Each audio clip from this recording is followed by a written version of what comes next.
ETF index mutual funds నేర్చుకుని stock మార్కెట్లో రాణించాలనుకుంటున్నారా? వెంటనే ఈ నెంబర్కి కాల్ చేయండి.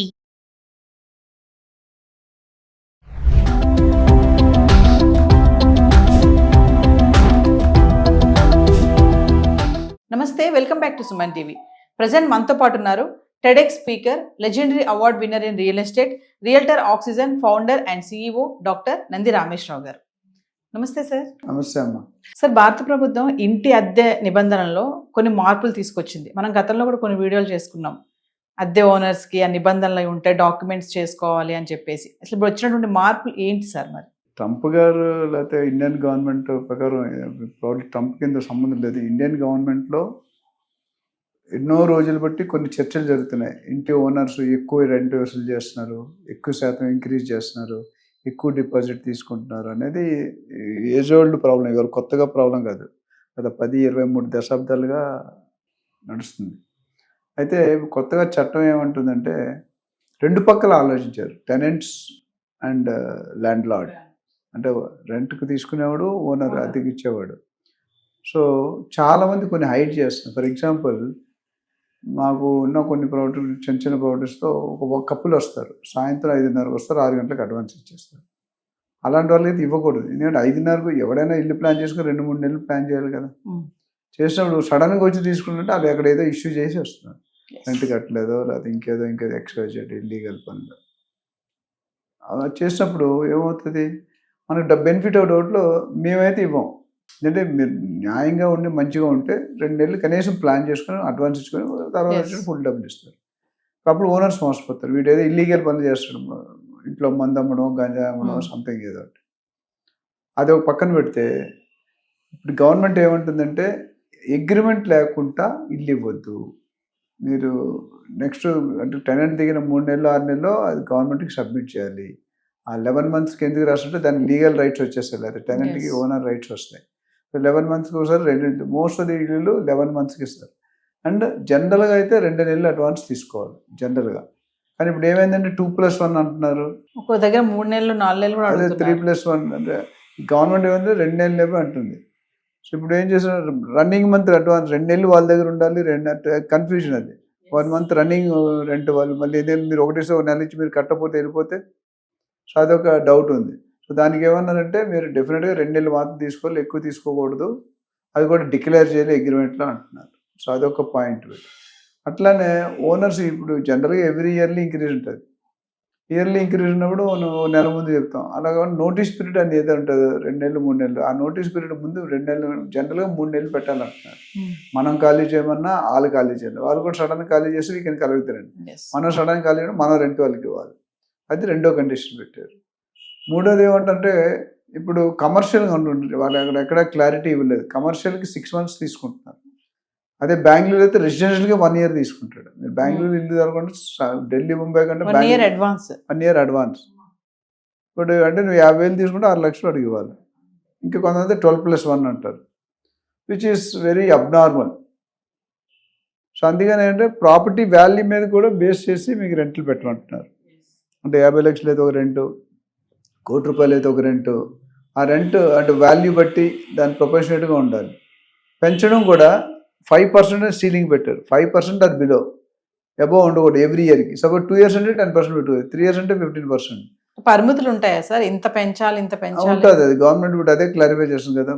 4 to 5% ఈజ్ ఐడియల్. 5% దాటితే కొద్దిగా అబ్నార్మల్. బట్ ఏదైనా రీజన్ ఫర్నిష్ ఇచ్చారనుకోండి, మేము ఇప్పుడు బేర్ షెల్ అనేది ఏమి ఇవ్వడు, మంచాలు, సోఫాలు, టేబుల్ మీరు తెచ్చుకోవాలి. ఫుల్లీ ఫర్నిష్డ్ మేబీ ఇంకో ఇన్వెస్ట్మెంట్ పెట్టాడు, దానికి 1% ఇచ్చాడు. అది చెప్పలేదు ఎక్కడ, బట్ నేను అంటున్నాను. సో ఫర్నిష్డ్ దానికి ఫుల్లీ ఫర్నిష్డ్ అనేది చాలా తేడా. అన్ఫర్నిష్డ్ అనేది ఏ గోడలు ఇస్తారు, సెమీ ఫర్నిష్డ్ అనేది ఇంకో 0.5%. ఫర్నిష్డ్ అనేది ఫుల్లీ ఫర్నిష్డ్ మీరు ఏం తేవాలి, మీ బట్టలు తెచ్చుకుంటే చాలా వెళ్ళేవారు కాబట్టి మిగతా లూజ్ ఫర్నిచర్, సోఫా, కిచెన్ అన్నీ ఆలే ఇస్తారు. సో ఆ విధంగా చూసుకుంటే 5% అంటే పెంచితే అది it's not correct, against the policy అంటారు. So we're talking about basic rent, we're talking about the advance, we're talking about the notice period. మళ్ళీ ట్యాక్సెస్ ఉన్నాయా లేదా అది చెప్పాలి. టీడీఎస్, కార్పొరేట్ అయితే టీడీఎస్, ఇండివిజువల్స్ అయితే కార్పొరేట్ అయితే ట్యాక్స్ డిడక్షన్ అట్ సోర్స్, అది డిడక్ట్ చేసి ఇస్తారు, అది క్లెయిమ్ చేసుకోవచ్చు. సో అదర్ టెనెంట్ కొంతమంది ఫుల్ వాల్యూ, హాఫ్ వాల్యూ అని ఉంటారు. ఏబీ రెంట్ 10 లక్షలు 5 లక్షలు ఉండే అది కూడా అవాయిడ్ చేయాలి. ఎందుకంటే రేపు పొద్దుట ఈ గవర్నమెంట్ వాళ్ళు ఒక విధంగా పాజిటివ్గా ఆలోచిస్తే టెనెంట్ కూడా కట్టుబడి ఉంటాడు. లేకపోతే ఇష్టం వచ్చిన వేషాలు వేస్తారు, హజార్డ్స్ థింగ్స్ లేకపోతే కెమికల్స్ ఇవన్నీ కూడా పెడితే కొంతమంది గొడవల కింద వాడుకుంటారు. ఒక 3 రూమ్లు ఉంటే 2 రూమ్లు గొడవల కింద వాడుకుంటారు. అప్పుడు కమర్షియల్ ట్యాక్స్ కట్టాలి. అందుకని రోడ్ సైడ్ బిల్డింగ్లు ఓనర్స్ ఇండిపెండెంట్ హౌస్ ఉన్నా వాళ్ళు ట్యాక్స్ మనలు కట్టుకోమంటారు. ఒక చిన్న ఎగ్జాంపుల్, జూబ్లీస్ ఒక ఇండిపెండెంట్ హౌస్ 1200 గజాల్లో ఉండేవాళ్ళం. దాన్ని ప్రాపర్టీ ట్యాక్స్ మేము తీసుకునేటప్పుడు 4,000 రూపాయలు 4,500 లాస్ట్ 30 సంవత్సరాల నుండి అదేవిధంగా మేనేజ్ చేశారు ఆయన. మేము వచ్చిన తర్వాత అప్పుడు రెసిడెన్షియల్ ట్యాక్స్, కానీ ఇది మేము తీసుకున్న తర్వాత కమర్షియల్ బోర్డు పెట్టుకోమన్నాడు. ట్యాక్స్ మీరు వస్తే ఎంత వస్తే అంత మీరు కట్టుకొని నేను కట్టాను అన్నాడు. సరే మనం ఏమనుకున్నాం, 70,000 80,000 రెంట్కి 3,000 4,000 ఏమందిలో మహా అయితే డబుల్ అవుతాను అనుకున్నాం. అది 90,000 పెట్టాడు. 3,500 4,500 90,000 అయింది. అంటే ఎంత, not 10 times, not 30 times, 25 times, which is shocking news. ఇప్పుడు అది కమిట్ అయిపోయాం ఆల్రెడీ. ఎందుకంటే ఎప్పుడో పాత ఆయన ఒక కమిషనర్ ఆఫ్ పోలీస్ ఒక ఆయన ఓనర్ సమ్మో 30 years చెకింగ్ అవ్వకుండానే ఏదో చూసుకున్నారు. అది ఒక ఎవ్రీ 5 years 4 years రివైజ్ అవుతారు, కొలుసుకుంటారు మెజర్మెంట్. కొంతమంది ఇవాళ 2 floor ఉంటే రేపు నెక్స్ట్ ఇయర్ 3 floor అయిపోతాయి, నెక్స్ట్ టైం వచ్చి 3 floor వేస్తాడు. ఇక్కడ అది లక్కీగా ఏంటంటే ఎన్ని సంవత్సరాలు ట్యాక్స్ డిపార్ట్మెంట్ ఎవరు చూడలేదు. ఆ తర్వాత ఇప్పుడు ప్రాపర్టీ ట్యాక్స్ పెరిగితే బట్ మాకు ఆప్షన్ లేక ఉండిపోయాం. మనం 5 years కాంట్రాక్ట్ ఇచ్చాం, లాక్ ఇన్ పీరియడ్ ఇచ్చాం. అంటే 5 years దాకా మీరు ఖాళీ చేయకూడదు, చేయమని కూడా మేము ఖాళీ చేయాలి. సో ఓవరాల్గా చూసుకుంటే ఈ టర్మ్స్ అనేది మోర్ ప్రొఫెషనల్గా సిస్టమైజ్ ఒక ప్రాసెస్. ఎవరైనా 5,000 టెనెంట్ అద్దెకి ఇచ్చినా, 50,000 ఇచ్చినా, 5 లక్షలు ఇచ్చినా ఈ రూల్ ఫాలో అవ్వాలి. ఇందులో మనం ఇవాళ నోట్లో గవర్నమెంట్ ఎక్కడ కమర్షియల్స్ గురించి మాట్లాడలేదు. ప్రాబ్లీ ఇది రెసిడెన్షియల్, కమర్షియల్ డెఫినెట్గా ఎక్కువ ఉంటుంది, ఎందుకంటే అక్కడ సైజు కాస్ట్ అన్నీ ఎక్కువ ఉంటాయి కాబట్టి. ఓవరాల్గా చూసుకుంటే it's good condition from both the sides. But చాలా మంది రిజిస్టర్ చేసుకోరు. రిజిస్టర్ చేసుకుంటేనే రెంటల్ డీడ్ ఎప్పుడు వాల్యూ.